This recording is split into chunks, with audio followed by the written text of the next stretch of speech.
tuloy na nararamdaman ng mga mamamayan at magsasaka sa lalawigan ng Isabela ang epekto ng mataas na presyo ng petrolyo sa operasyon, sa transportasyon, agrikultura at pang-araw-araw na gastusin.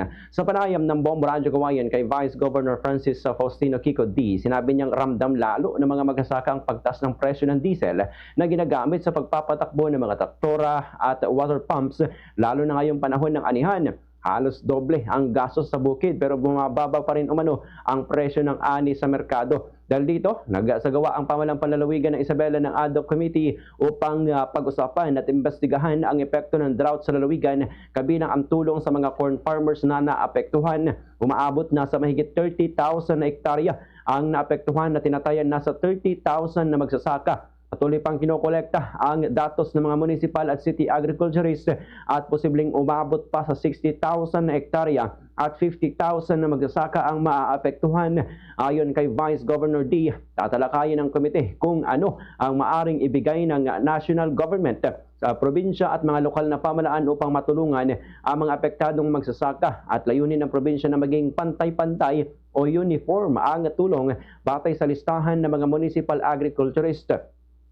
Kasama sa tulong ang farm inputs o cash assistance, depende sa final na alok mula sa national government para matiyak ang agarang suporta sa mga magsasaka. Bukod sa tulong sa agrikultura, ibinahagi rin ng Vice Governor ang mga bagong proyekto para sa lalawigan sa pagpulong ng mga lokal na opisyal sa bisita mula sa Japan. Kabilang dito ang pagtatayo ng Smart Province sa Isabela at ang Waste to Energy Project kung saan ang basura ng buong lalawigan ay gagawing kuryente at mga byproduct gaya ng padaba at semento sa pamagitan ng joint venture ng publiko at pribadong sektor. Pinayuhan naman ni Vice Governor D ang mga mamayan na huwag magpanik at makipagtulungan sa pamalaan upang matiyak na maipapamahagi ng maayos ang tulong. Iginit niya na lahat ng proyekto ay susunod sa regulasyon at pamantayan ng Department of Agrarian Reform o DAR, Department of Environment and Natural Resources o DNR, hindi pa pang kaukulang ahensya. Ganito ang bahagi ng pahayag ni Vice Governor Kiko D. Nangyayaring pagtaas ng fuel po natin. So, iniimbestigahan din po kasi din natin ito at saka marami din po kasi dumadaing.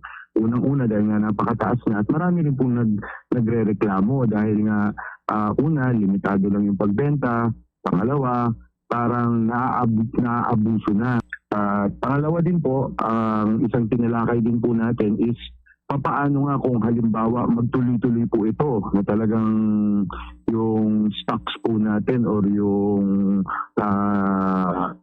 natitira pa po natin na crudo dito sa ating bansa, hindi lang naman sa Isabela ang pinag-uusapan, kundi sa ating bansa,